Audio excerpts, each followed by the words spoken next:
أعوذ بالله من الشيطان الرجيم. بسم الله الرحمن الرحيم. ألف لام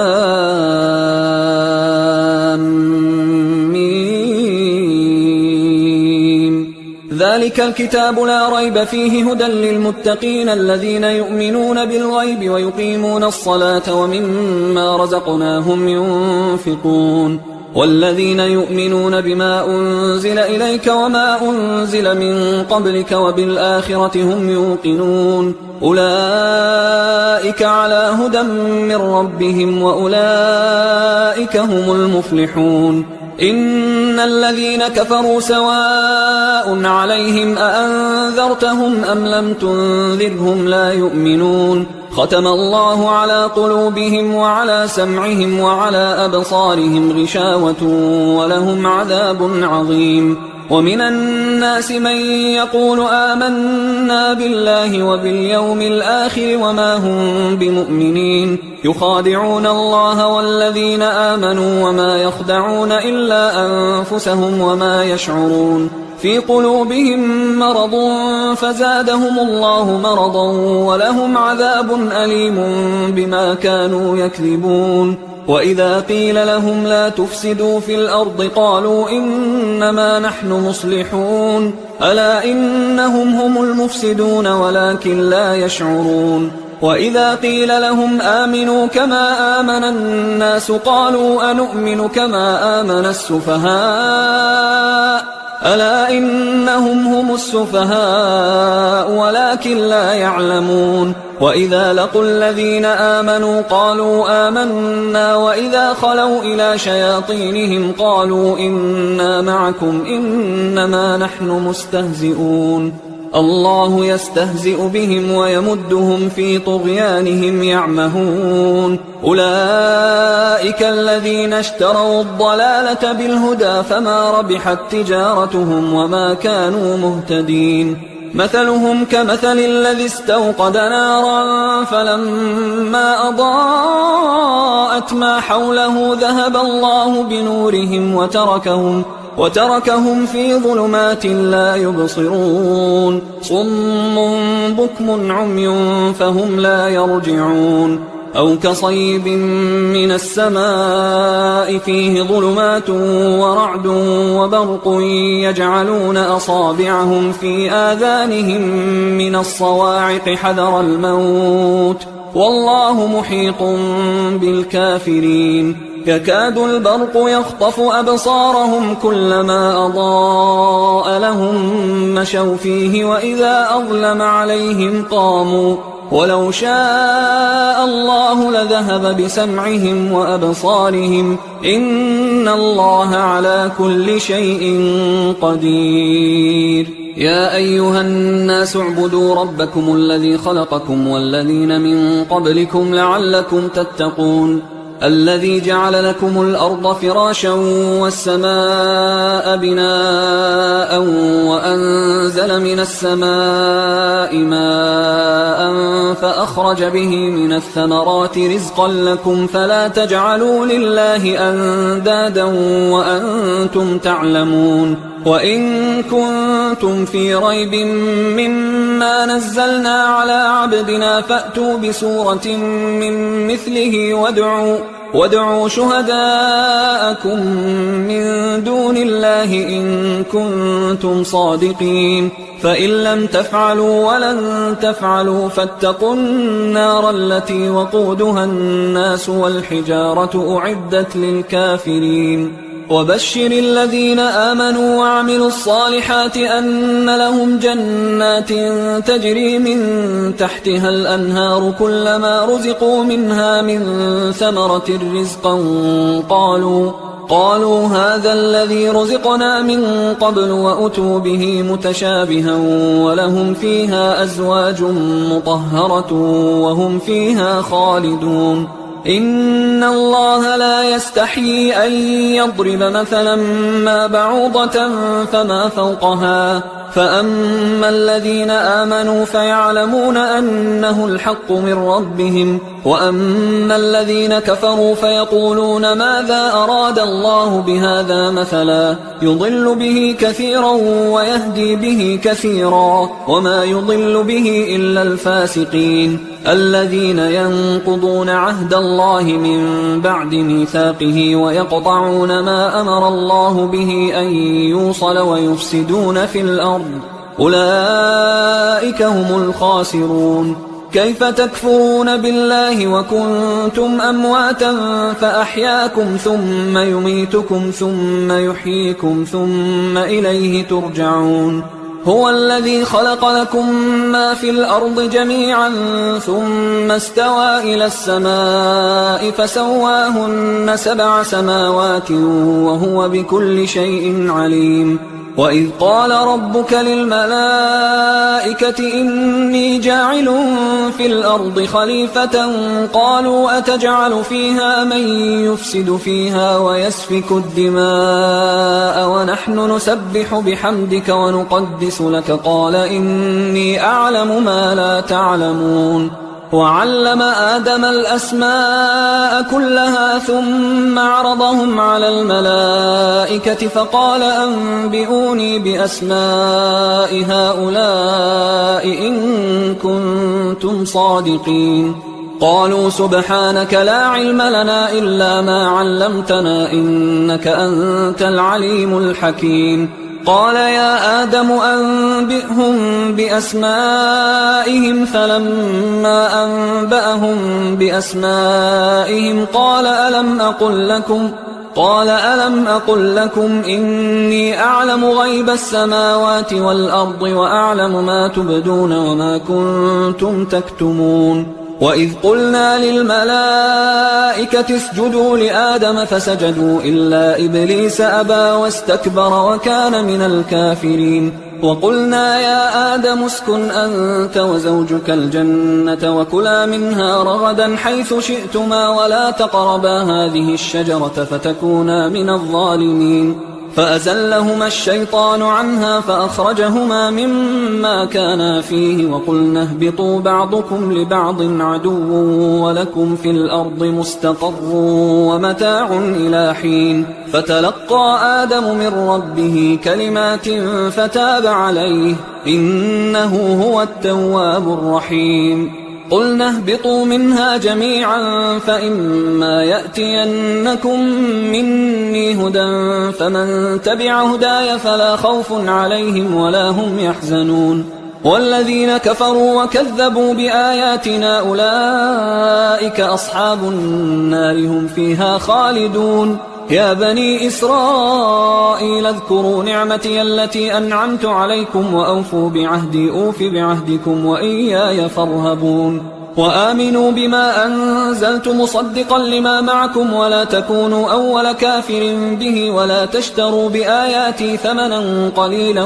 وإياي فاتقون. ولا تلبسوا الحق بالباطل وتكتموا الحق وأنتم تعلمون. وأقيموا الصلاة وآتوا الزكاة واركعوا مع الراكعين. أتأمرون الناس بالبر وتنسون أنفسكم وأنتم تتلون الكتاب أفلا تعقلون. واستعينوا بالصبر والصلاة وإنها لكبيرة إلا على الخاشعين الذين يظنون أنهم ملاقو ربهم وأنهم إليه راجعون. يا بني إسرائيل اذكروا نعمتي التي أنعمت عليكم وأني فضلتكم على العالمين. واتقوا يوما لا تجزي نفس عن نفس شيئا ولا يقبل منها شفاعة ولا يؤخذ منها عدل ولا هم ينصرون. وإذ نجيناكم من آل فرعون يسومونكم سوء العذاب يذبحون أبناءكم ويستحيون نساءكم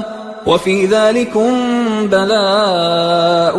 من ربكم عظيم. وإذ فرقنا بكم البحر فأنجيناكم وأغرقنا آل فرعون وأنتم تنظرون. وإذ واعدنا موسى 40 ليلة ثم اتخذتم العجل من بعده وأنتم ظالمون. ثم عفونا عنكم من بعد ذلك لعلكم تشكرون وإذ آتينا موسى الكتاب والفرقان لعلكم تهتدون وإذ قال موسى لقومه يا قوم إنكم ظلمتم أنفسكم باتخاذكم العجل فتوبوا إلى بارئكم فاقتلوا أنفسكم ذلكم خير لكم عند بارئكم فتاب عليكم إنه هو التواب الرحيم وإذ قلتم يا موسى لن نؤمن لك حتى نرى الله جهرة فأخذتكم الصاعقة وأنتم تنظرون ثم بعثناكم من بعد موتكم لعلكم تشكرون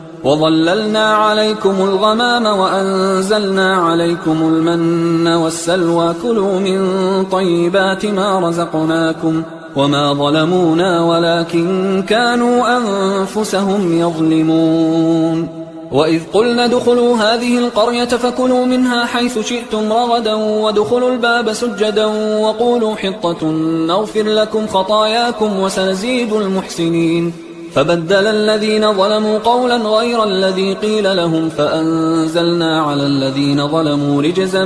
من السماء بما كانوا يفسقون وإذ استسقى موسى لقومه فقلنا اضرب بعصاك الحجر فانفجرت منه 12 عينا قد علم كل أناس مشربهم كلوا واشربوا من رزق الله ولا تعثوا في الأرض مفسدين وإذ قلتم يا موسى لن نصبر على طعام واحد فادع لنا ربك يخرج لنا مما تنبت الأرض من بقلها وقثائها وفومها وعدسها وبصلها قال أتستبدلون الذي هو أدنى بالذي هو خير اهبطوا مصرا فإن لكم ما سألتم وضربت عليهم الذلة والمسكنة وباءوا بغضب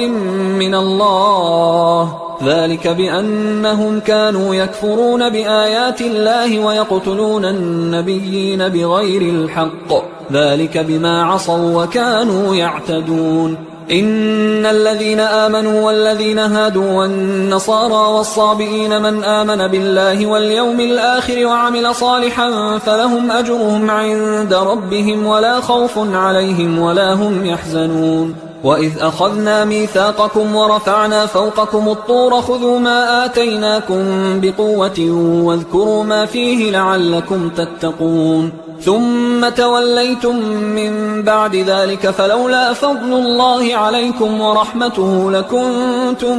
من الخاسرين ولقد علمتم الذين اعتدوا منكم في السبت فقلنا لهم كونوا قردة خاسئين فجعلناها نكالا لما بين يديها وما خلفها وموعظة للمتقين وإذ قال موسى لقومه إن الله يأمركم أن تذبحوا بقرة قالوا أتتخذنا هزوا قال أعوذ بالله أن أكون من الجاهلين قالوا ادع لنا ربك يبين لنا ما هي قال إنه يقول إنها بقرة لا فارض ولا بكر عوان بين ذلك فافعلوا ما تؤمرون قالوا ادع لنا ربك يبين لنا ما لونها قال إنه يقول إنها بقرة صفراء فاقع لونها تسر الناظرين قالوا ادع لنا ربك يبين لنا ما هي إن البقرة شابه علينا وإنا إن شاء الله لمهتدون قال إنه يقول إنها بقرة لا ذلول تثير الأرض ولا تسقي الحرث مسلمة لا شية فيها قالوا الآن جئت بالحق فذبحوها وما كادوا يفعلون وإذ قتلتم نفسا فادارأتم فيها والله مخرج ما كنتم تكتمون فقلنا اضربوه ببعضها كذلك يحيي الله الموتى ويريكم آياته لعلكم تعقلون ثم قست قلوبكم من بعد ذلك فهي كالحجارة أو أشد قسوة وإن من الحجارة لما يتفجر منه الأنهار وإن منها لما يشقق فيخرج منه الماء وإن منها لما يهبط من خشية الله وما الله بغافل عما تعملون أفتطمعون أن يؤمنوا لكم وقد كان فريق منهم يسمعون كلام الله ثم يحرفونه من بعد ما عقلوه وهم يعلمون وإذا لقوا الذين آمنوا قالوا آمنا وإذا خلا بعضهم إلى بعض قالوا أتحدثونهم بما فتح الله عليكم ليحاجوكم به عند ربكم أفلا تعقلون أولا يعلمون أن الله يعلم ما يسرون وما يعلنون ومنهم أميون لا يعلمون الكتاب إلا أماني وإنهم إلا يظنون فويل للذين يكتبون الكتاب بأيديهم ثم يقولون هذا من عند الله ليشتروا به ثمنا قليلا فويل لهم مما كتبت أيديهم وويل لهم مما يكسبون وقالوا لن تمسنا النار إلا أياما معدودة قل أتخذتم عند الله عهدا فلن يخلف الله عهده أم تقولون على الله ما لا تعلمون بلى من كسب سيئة وأحاطت به خطيئته فأولئك أصحاب النار هم فيها خالدون والذين آمنوا وعملوا الصالحات أولئك أصحاب الجنة هم فيها خالدون وإذ أخذنا ميثاق بني إسرائيل لا تعبدون إلا الله وبالوالدين إحسانا وذي القربى واليتامى والمساكين وقولوا للناس حسنا وأقيموا الصلاة وآتوا الزكاة ثم توليتم إلا قليلا منكم وأنتم معرضون وإذ أخذنا ميثاقكم لا تسفكون دماءكم ولا تخرجون أنفسكم من دياركم ثم أقررتم وأنتم تشهدون ثم أنتم هؤلاء تقتلون أنفسكم وتخرجون فريقا منكم من ديارهم تظاهرون عليهم بالإثم والعدوان وإن يأتوكم أسارى تفادوهم وهو محرم عليكم إخراجهم أفتؤمنون ببعض الكتاب وتكفرون ببعض فما جزاء من يفعل ذلك منكم إلا خزي في الحياة الدنيا ويوم القيامة يردون إلى أشد العذاب وما الله بغافل عما تعملون أولئك الذين اشتروا الحياة الدنيا بالآخرة فلا يخفف عنهم العذاب ولا هم ينصرون ولقد آتينا موسى الكتاب وقفينا من بعده بالرسل وآتينا عيسى ابن مريم البينات وأيدناه بروح القدس أفكلما جاءكم رسول بما لا تهوى أنفسكم استكبرتم ففريقا كذبتم وفريقا تقتلون وقالوا قلوبنا غلف بل لعنهم الله بكفرهم فقليلا ما يؤمنون ولما جاءهم كتاب من عند الله مصدق لما معهم وكانوا من قبل يستفتحون على الذين كفروا فلما جاءهم ما عرفوا كفروا به فلعنة الله على الكافرين بئس ما اشتروا به أنفسهم أن يكفروا بما أنزل الله بغيا أن ينزل الله من فضله على من يشاء من عباده فباءوا بغضب على غضب وللكافرين عذاب مهين وإذا قيل لهم آمنوا بما أنزل الله قالوا نؤمن بما أنزل علينا ويكفرون بما وراءه وهو الحق مصدقا لما معهم قل فلم تقتلون أنبياء الله من قبل إن كنتم مؤمنين ولقد جاءكم موسى بالبينات ثم اتخذتم العجل من بعده وأنتم ظالمون وإذ أخذنا ميثاقكم ورفعنا فوقكم الطور خذوا ما آتيناكم بقوة واسمعوا قالوا سمعنا وعصينا وأشربوا في قلوبهم العجل بكفرهم قل بئس ما يأمركم به إيمانكم إن كنتم مؤمنين قل إن كانت لكم الدار الآخرة عند الله خالصة من دون الناس فتمنوا الموت إن كنتم صادقين ولن يتمنوه أبدا بما قدمت أيديهم والله عليم بالظالمين ولتجدنهم أحرص الناس على حياة ومن الذين أشركوا يود أحدهم لو يعمر 1000 سنة وما هو بمزحزحه من العذاب أن يعمر والله بصير بما يعملون قل من كان عدوا لجبريل فإنه نزله على قلبك بإذن الله مصدقا لما بين يديه وهدى وبشرى للمؤمنين من كان عدوا لله وملائكته ورسله وجبريل وميكال فإن الله عدو للكافرين ولقد أنزلنا إليك آيات بينات وما يكفر بها إلا الفاسقون أوكلما عاهدوا عهدا نبذه فريق منهم بل أكثرهم لا يؤمنون ولما جاءهم رسول من عند الله مصدق لما معهم نبذ فريق من الذين أوتوا الكتاب كتاب الله وراء ظهورهم كأنهم لا يعلمون واتبعوا ما تتلو الشياطين على ملك سليمان وما كفر سليمان ولكن الشياطين كفروا يعلمون الناس السحر وما أنزل على الملكين ببابل هاروت وماروت وما يعلمان من أحد حتى يقولا إنما نحن فتنة فلا تكفر فيتعلمون منهما ما يفرقون به بين المرء وزوجه وما هم بضارين به من أحد إلا بإذن الله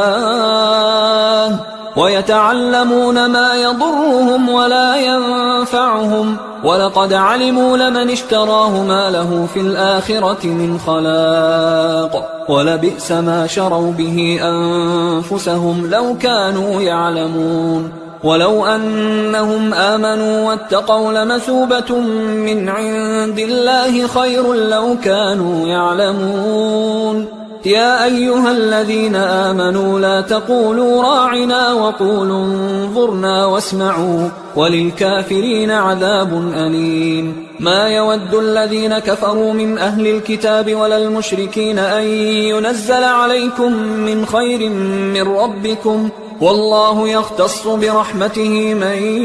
يشاء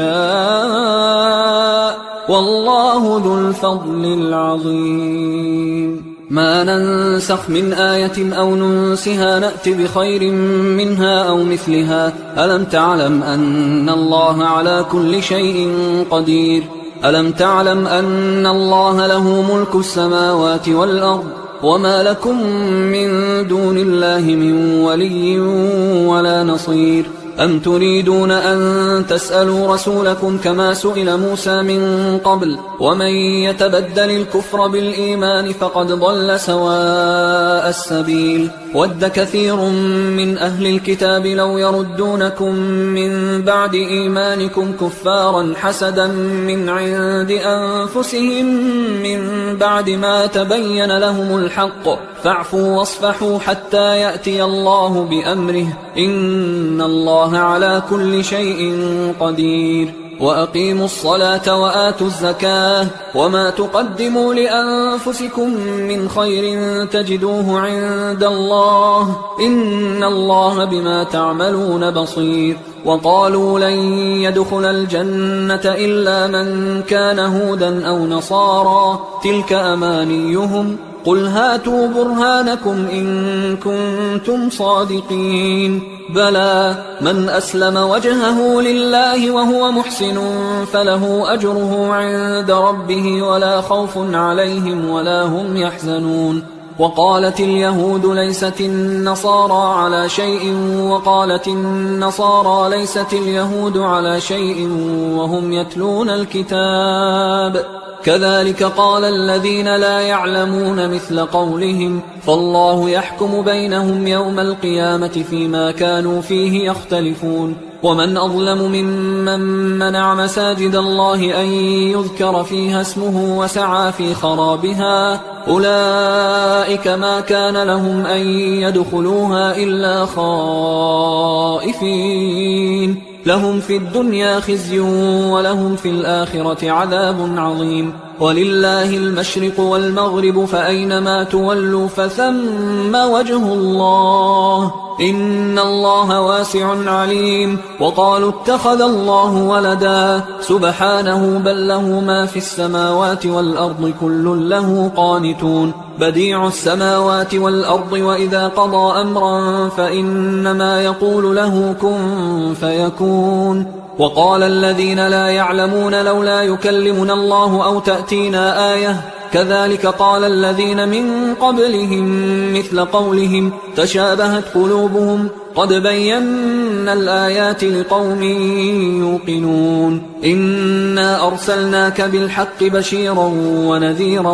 ولا تسأل عن أصحاب الجحيم ولن ترضى عنك اليهود ولا النصارى حتى تتبع ملتهم قل إن هدى الله هو الهدى ولئن اتبعت أهواءهم بعد الذي جاءك من العلم ما لك من الله من ولي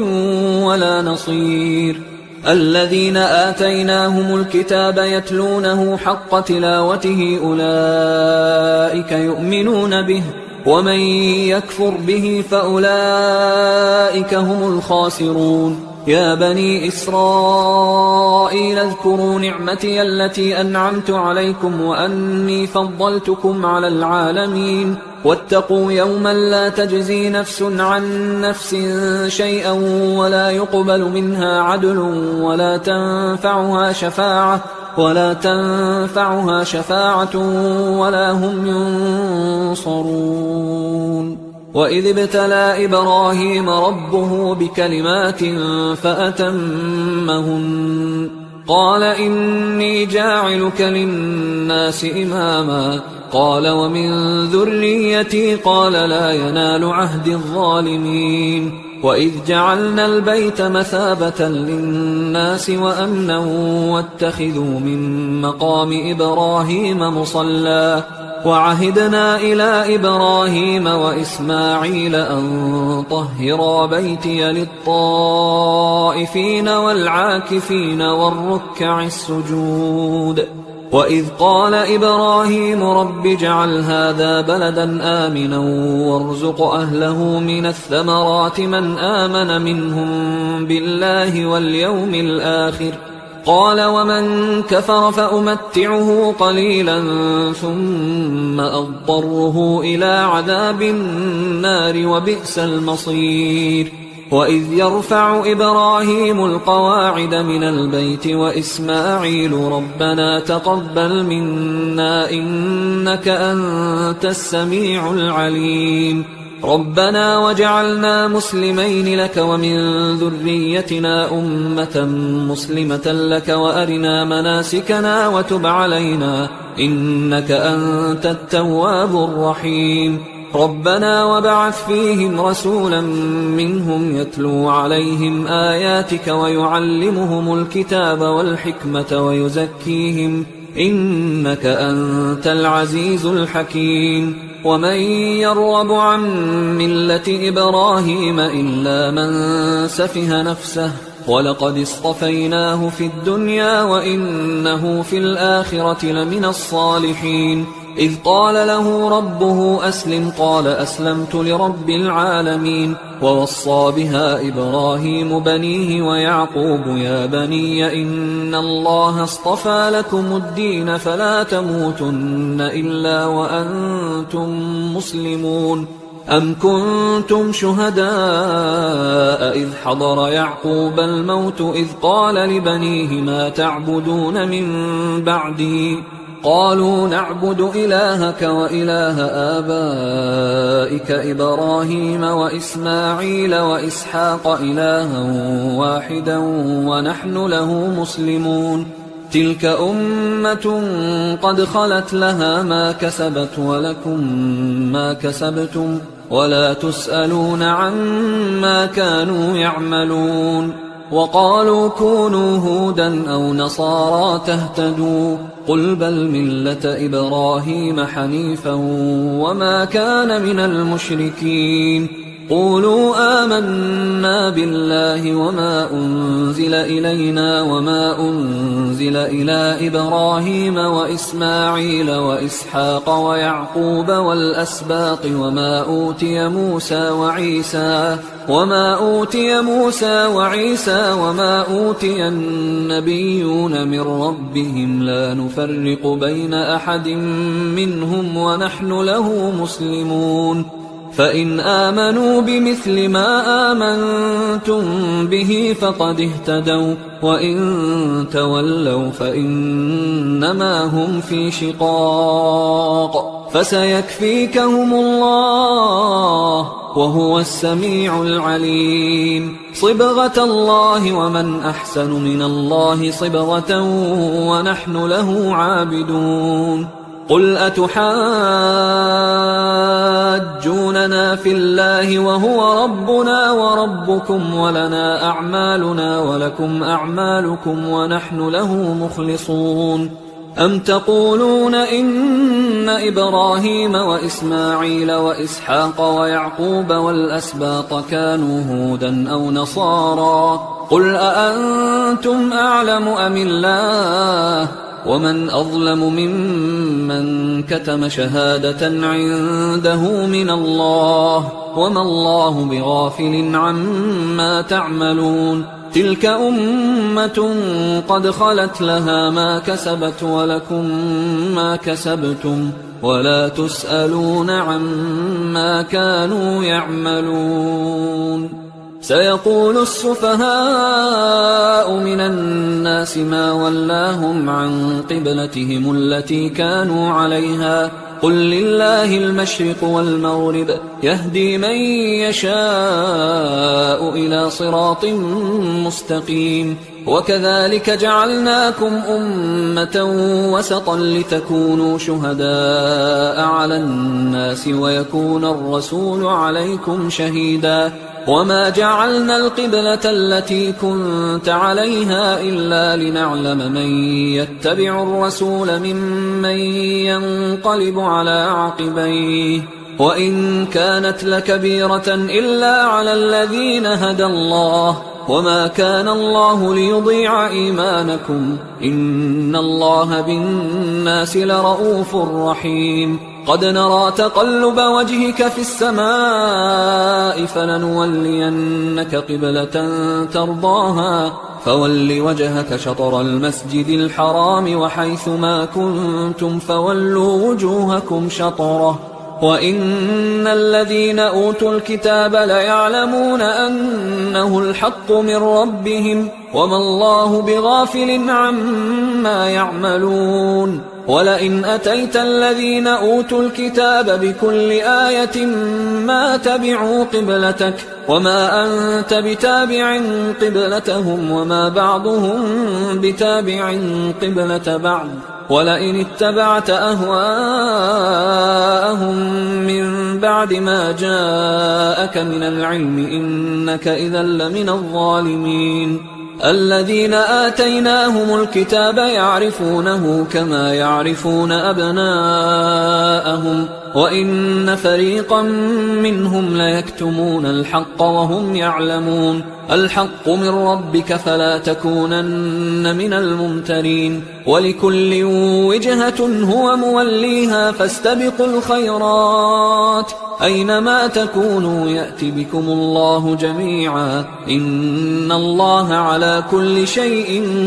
قدير ومن حيث خرجت فول وجهك شطر المسجد الحرام وإنه للحق من ربك وما الله بغافل عما تعملون ومن حيث خرجت فول وجهك شطر المسجد الحرام وحيث ما كنتم فولوا وجوهكم شطره لئلا يكون للناس عليكم حجة إلا الذين ظلموا منهم فلا تخشوهم واخشوني ولأتم نعمتي عليكم ولعلكم تهتدون كما أرسلنا فيكم رسولا منكم يتلو عليكم آياتنا ويزكيكم ويعلمكم الكتاب والحكمة ويعلمكم ما لم تكونوا تعلمون فاذكروني أذكركم واشكروا لي ولا تكفرون يا أيها الذين آمنوا استعينوا بالصبر والصلاة إن الله مع الصابرين ولا تقولوا لمن يقتل في سبيل الله أموات بل أحياء ولكن لا تشعرون ولنبلونكم بشيء من الخوف والجوع ونقص من الأموال والأنفس والثمرات وبشر الصابرين الذين إذا أصابتهم مصيبة قالوا إنا لله وإنا إليه راجعون أولئك عليهم صلوات من ربهم ورحمة وأولئك هم المهتدون إن الصفا والمروة من شعائر الله فمن حج البيت أو اعتمر فلا جناح عليه أن يطوف بهما ومن تطوع خيرا فإن الله شاكر عليم إن الذين يكتمون ما أنزلنا من البينات والهدى من بعد ما بيناه للناس في الكتاب أولئك يلعنهم الله ويلعنهم اللاعنون إلا الذين تابوا وأصلحوا وبينوا فأولئك أتوب عليهم وأنا التواب الرحيم إن الذين كفروا وماتوا وهم كفار أولئك عليهم لعنة الله والملائكة والناس أجمعين خالدين فيها لا يخفف عنهم العذاب ولا هم ينظرون وإلهكم إله واحد لا إله إلا هو الرحمن الرحيم إن في خلق السماوات والأرض واختلاف الليل والنهار والفلك التي تجري في البحر بما ينفع الناس وما أنزل الله من السماء من ماء فأحيا به الأرض بعد موتها وبث فيها من كل دابة وتصريف الرياح والسحاب المسخر بين السماء والأرض لآيات لقوم يعقلون ومن الناس من يتخذ من دون الله أندادا يحبونهم كحب الله والذين آمنوا أشد حبا لله ولو يرى الذين ظلموا إذ يرون العذاب أن القوة لله جميعا وأن الله شديد العذاب إذ تبرأ الذين اتبعوا من الذين اتبعوا ورأوا العذاب وتقطعت بهم الأسباب وقال الذين اتبعوا لو أن لنا كرة فنتبرأ منهم كما تبرأوا منا كذلك يريهم الله أعمالهم حسرات عليهم وما هم بخارجين من النار يا أيها الناس كلوا مما في الأرض حلالا طيبا ولا تتبعوا خطوات الشيطان إنه لكم عدو مبين إنما يأمركم بالسوء والفحشاء وأن تقولوا على الله ما لا تعلمون وإذا قيل لهم اتبعوا ما أنزل الله قالوا بل نتبع ما ألفينا عليه آباءنا أولو كان آباؤهم لا يعقلون شيئا ولا يهتدون ومثل الذين كفروا كمثل الذي ينعق بما لا يسمع إلا دعاء ونداء صم بكم عمي فهم لا يعقلون يا أيها الذين آمنوا كلوا من طيبات ما رزقناكم واشكروا لله إن كنتم إياه تعبدون إنما حرم عليكم الميتة والدم ولحم الخنزير وما أهل به لغير الله فمن اضطر غير باغ ولا عاد فلا إثم عليه إن الله غفور رحيم إن الذين يكتمون ما أنزل الله من الكتاب ويشترون به ثمنا قليلا أولئك ما يأكلون في بطونهم إلا النار ولا يكلمهم الله يوم القيامة ولا يزكيهم ولهم عذاب أليم أولئك الذين اشتروا الضلالة بالهدى والعذاب بالمغفرة فما أصبرهم على النار ذلك بأن الله نزل الكتاب بالحق وإن الذين اختلفوا في الكتاب لفي شقاق بعيد ليس البر أن تولوا وجوهكم قبل المشرق والمغرب ولكن البر من آمن بالله واليوم الآخر والملائكة والكتاب والنبيين وآتى المال على حبه ذوي القربى واليتامى والمساكين وابن السبيل والسائلين وفي الرقاب وأقام الصلاة وآتى الزكاة والموفون بعهدهم إذا عاهدوا والصابرين في البأساء والضراء وحين البأس أولئك الذين صدقوا وأولئك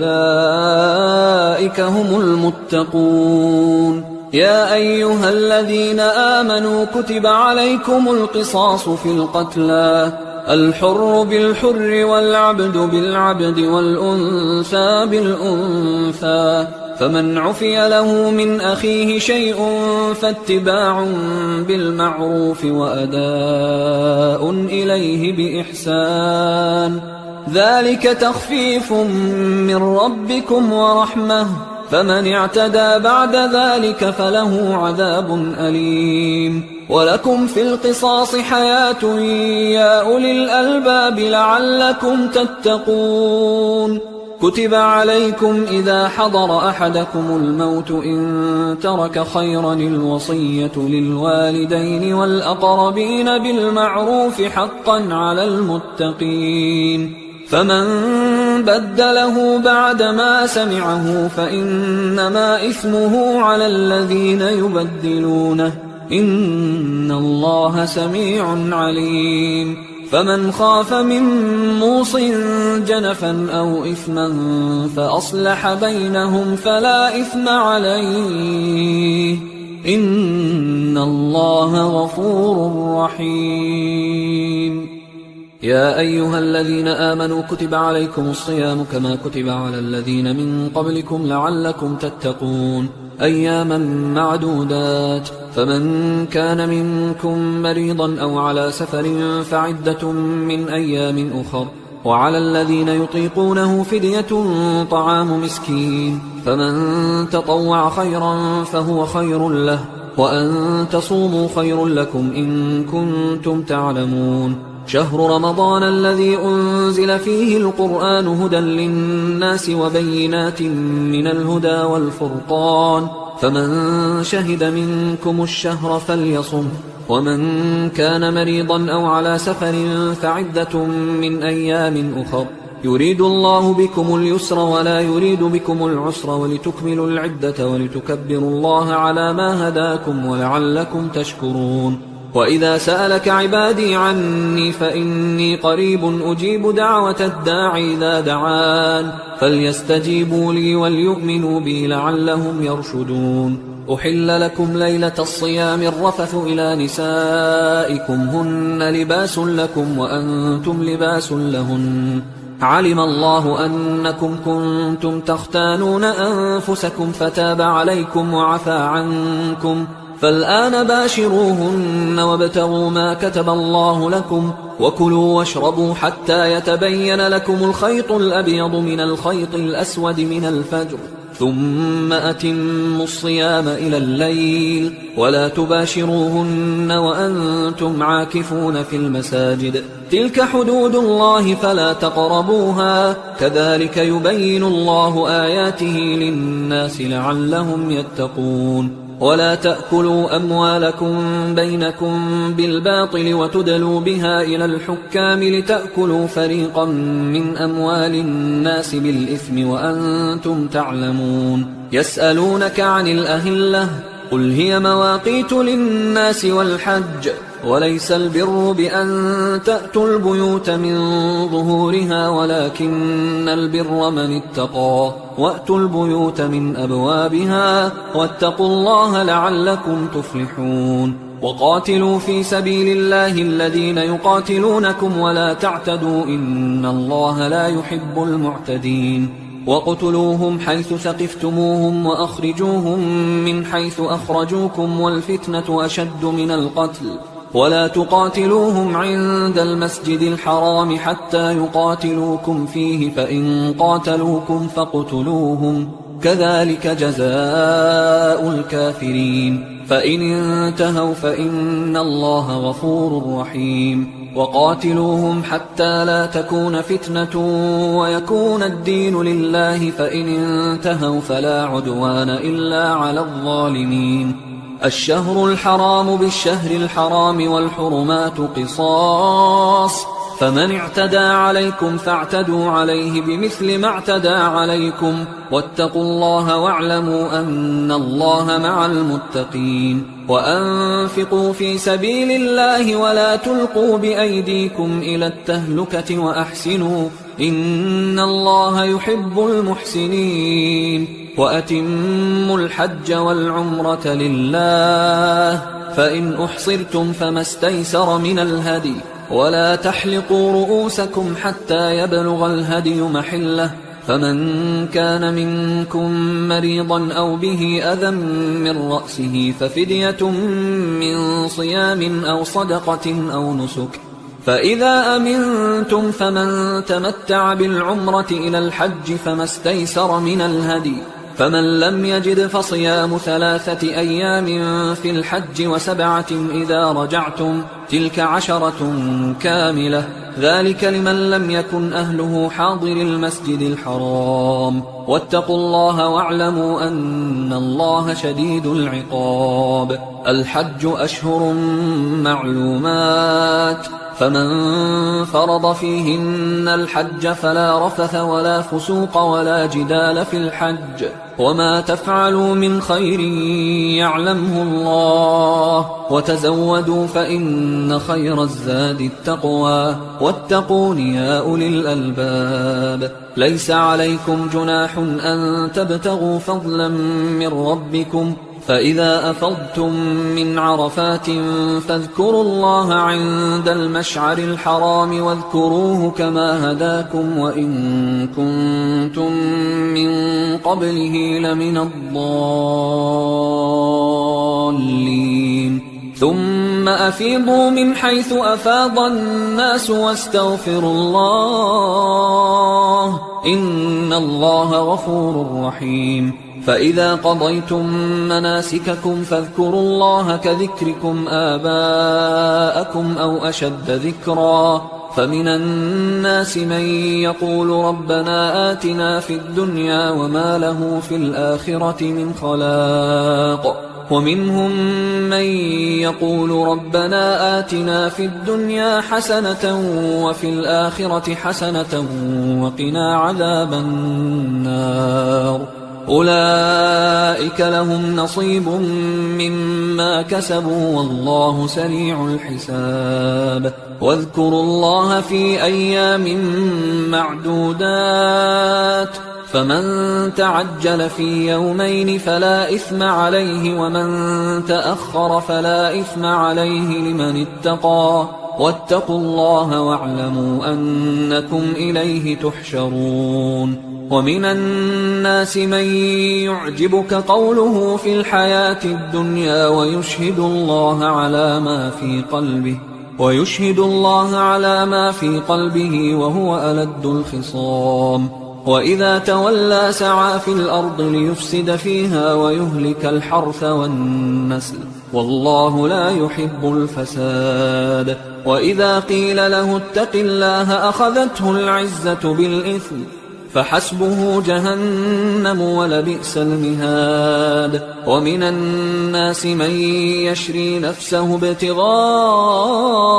مرضات الله والله رؤوف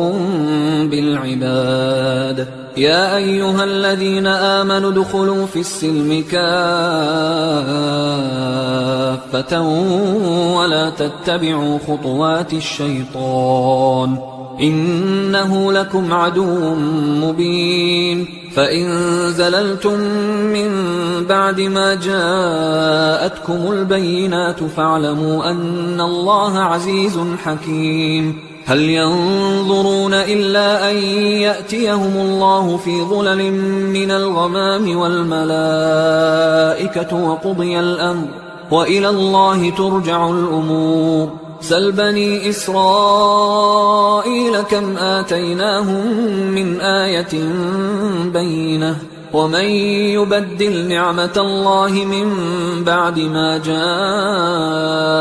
فإن الله شديد العقاب. زين للذين كفروا الحياة الدنيا ويسخرون من الذين آمنوا والذين اتقوا فوقهم يوم القيامة والله يرزق من يشاء بغير حساب. كان الناس أمة واحدة فبعث الله النبيين مبشرين ومنذرين وأنزل معهم الكتاب بالحق ليحكم بين الناس فيما اختلفوا فيه وما اختلف فيه إلا الذين أوتوه من بعد ما جاءتهم البينات بغيا بينهم فهدى الله الذين آمنوا لما اختلفوا فيه من الحق بإذنه والله يهدي من يشاء إلى صراط مستقيم. أم حسبتم أن تدخلوا الجنة ولما يأتكم مثل الذين خلوا من قبلكم مستهم البأساء والضراء وزلزلوا حتى يقول الرسول والذين آمنوا معه متى نصر الله ألا إن نصر الله قريب. يسألونك ماذا ينفقون قل ما أنفقتم من خير فللوالدين والأقربين واليتامى والمساكين وابن السبيل وما تفعلوا من خير فإن الله به عليم كتب عليكم القتال وهو كره لكم وعسى أن تكرهوا شيئا وهو خير لكم وعسى أن تحبوا شيئا وهو شر لكم والله يعلم وأنتم لا تعلمون يسألونك عن الشهر الحرام قتال فيه قل قتال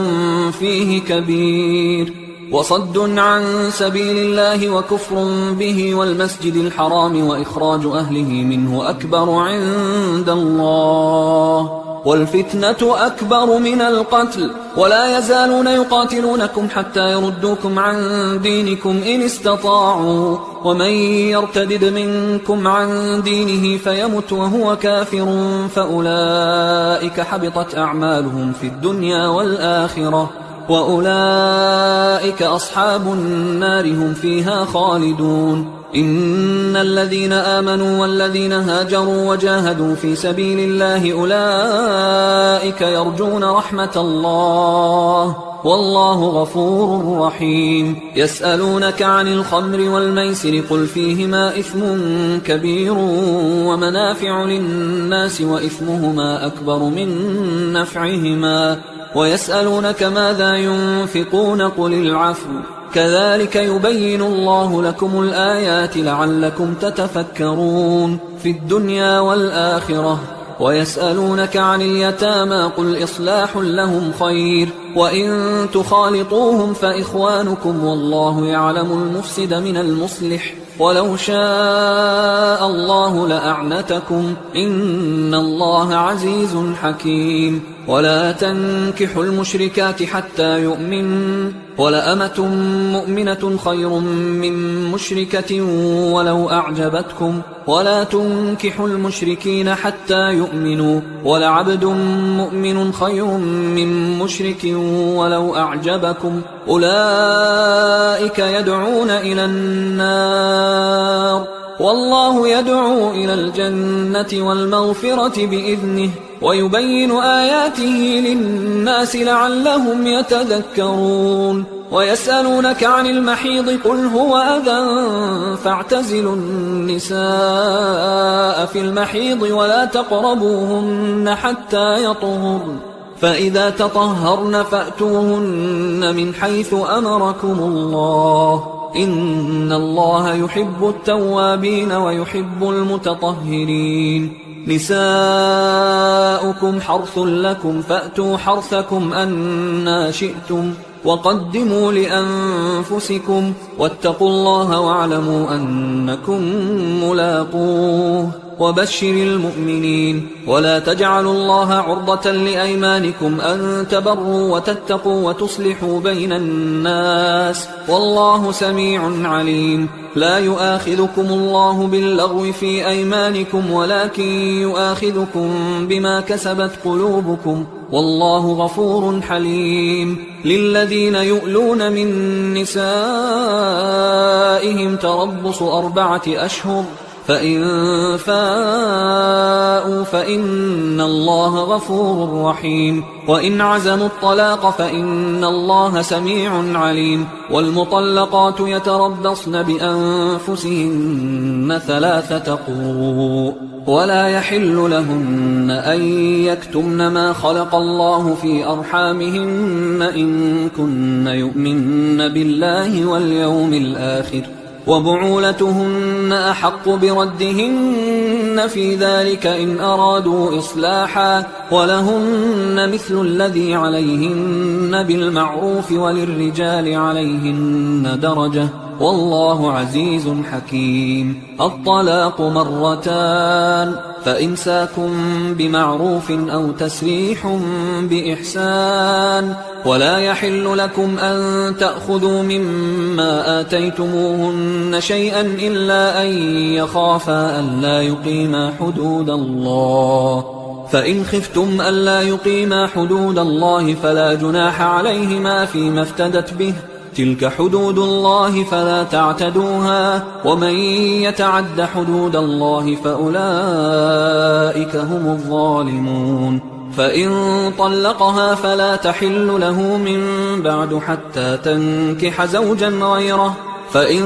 طلقها فلا جناح عليهما أن يتراجعا إن ظنا أن يقيما حدود الله وتلك حدود الله يبينها لقوم يعلمون وإذا طلقتم النساء فبلغن أجلهن فأمسكوهن بمعروف أو سرحوهن بمعروف ولا تمسكوهن ضرارا لتعتدوا ومن يفعل ذلك فقد ظلم نفسه ولا تتخذوا آيات الله هزوا واذكروا نعمة الله عليكم وما أنزل عليكم من الكتاب والحكمة يعظكم به واتقوا الله واعلموا أن الله بكل شيء عليم وإذا طلقتم النساء فبلغن أجلهن فلا تعضلوهن أن ينكحن أزواجهن إذا تراضوا بينهم بالمعروف ذلك يوعظ به من كان منكم يؤمن بالله واليوم الآخر ذلكم أزكى لكم وأطهر والله يعلم وأنتم لا تعلمون والوالدات يرضعن أولادهن حولين كاملين لمن أراد أن يتم الرضاعة وعلى المولود له رزقهن وكسوتهن بالمعروف لا تكلف نفس إلا وسعها لا تضار والدة بولدها ولا مولود له بولده وعلى الوارث مثل ذلك فإن أرادا فصالا عن تراض منهما وتشاور فلا جناح عليهما وإن أردتم أن تسترضعوا أولادكم فلا جناح عليكم إذا سلمتم ما آتيتم بالمعروف واتقوا الله واعلموا أن الله بما تعملون بصير والذين يتوفون منكم ويذرون أزواجا يتربصن بأنفسهن 4 أشهر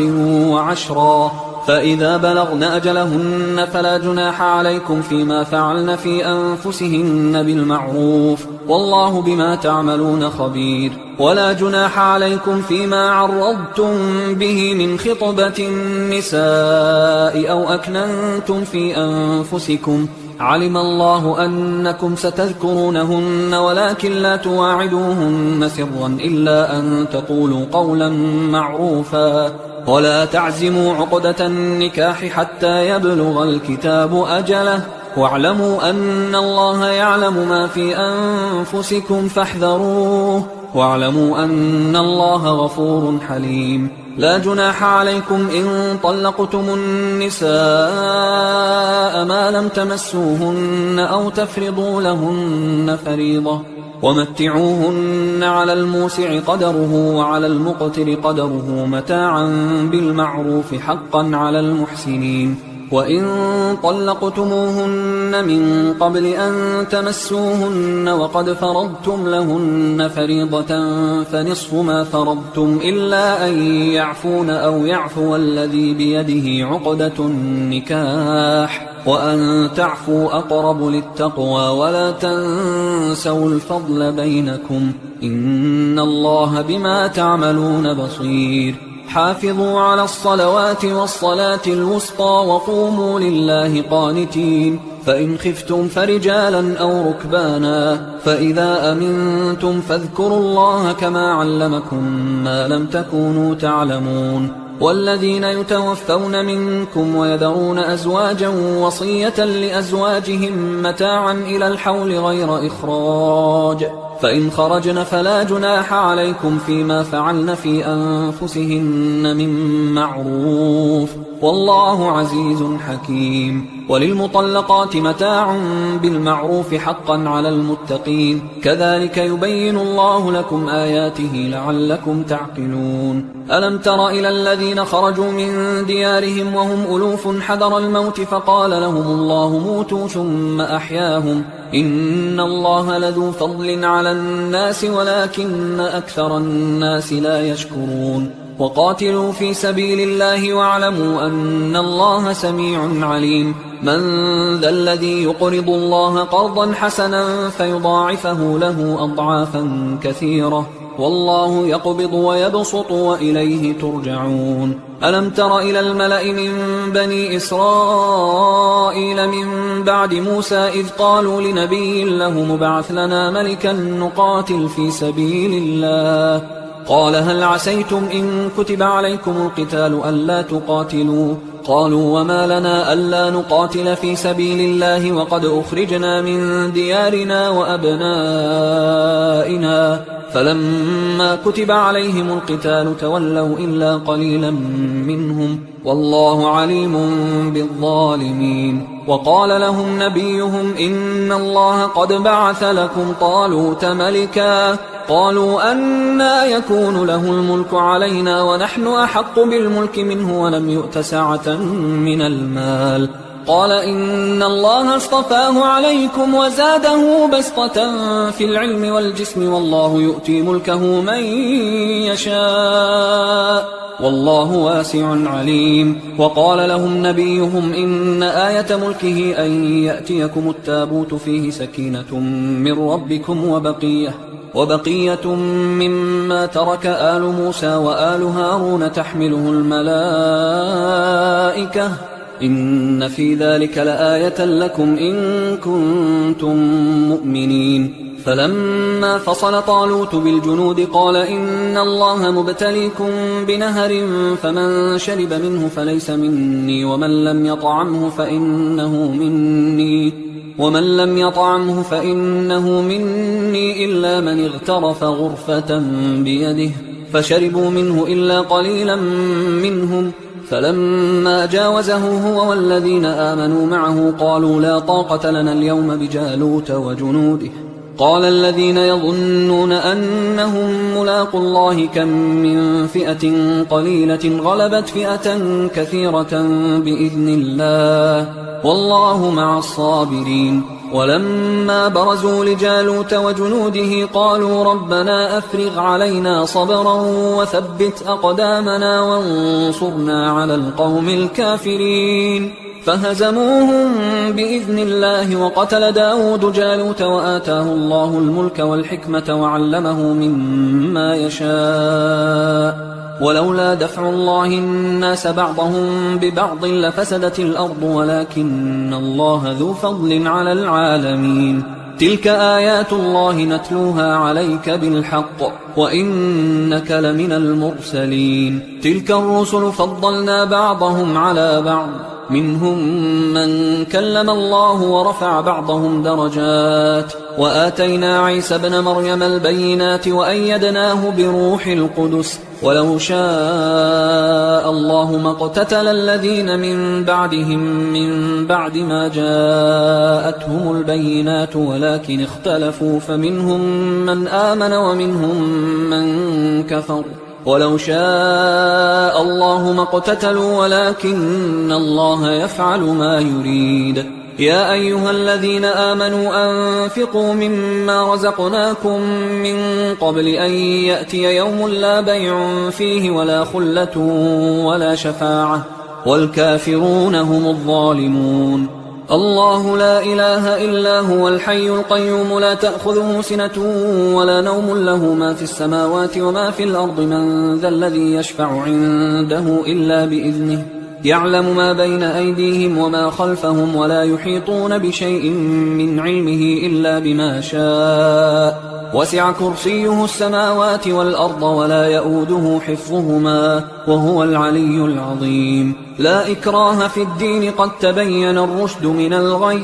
فمن يكفر بالطاغوت ويؤمن بالله فقد استمسك بالعروة الوثقى لا انفصام لها والله سميع عليم الله ولي الذين آمنوا يخرجهم من الظلمات إلى النور والذين كفروا أولياؤهم الطاغوت يخرجونهم من النور إلى الظلمات أولئك أصحاب النار هم فيها خالدون ألم تر إلى الذي حاج إبراهيم في ربه أن آتاه الله الملك إذ قال إبراهيم ربي الذي يحيي ويميت قال أنا أحيي وأميت قال إبراهيم فإن الله يأتي بالشمس من المشرق فأت بها من المغرب فبهت الذي كفر والله لا يهدي القوم الظالمين أو كالذي مر على قرية وهي خاوية على عروشها قال أنى يحيي هذه الله بعد موتها فأماته الله 100 عام ثم بعثه قال كم لبثت قال لبثت يوما أو بعض يوم قال بل لبثت 100 عام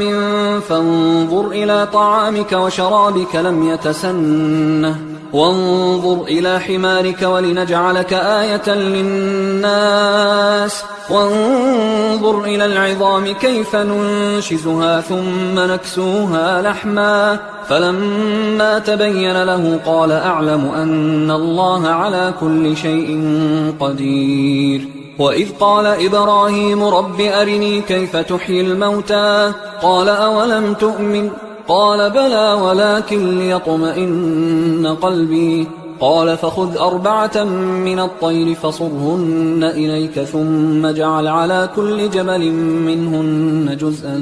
ثم ادعهن يأتينك سعيا واعلم أن الله عزيز حكيم مثل الذين ينفقون أموالهم في سبيل الله كمثل حبة أنبتت 7 سنابل في كل سنبلة 100 حبة والله يضاعف لمن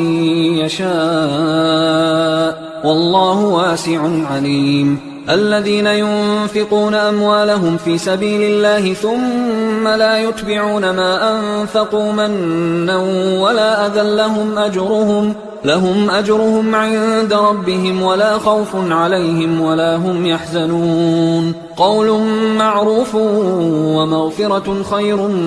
من صدقة يتبعها أذى والله غني حليم يا أيها الذين آمنوا لا تبطلوا صدقاتكم بالمن والأذى كالذي ينفق ماله رئاء الناس ولا يؤمن بالله واليوم الآخر فمثله كمثل صفوان عليه تراب فأصابه وابل فتركه صلدا لا يقدرون على شيء مما كسبوا والله لا يهدي القوم الكافرين ومثل الذين ينفقون أموالهم ابتغاء مرضات الله وتثبيتا من أنفسهم كمثل جنة بربوة أصابها وابل فآتت أكلها ضعفين فإن لم يصبها وابل فطل والله بما تعملون بصير أيود أحدكم أن تكون له جنة من نخيل وأعناب تجري من تحتها الأنهار له فيها من كل الثمرات وأصابه الكبر وله ذرية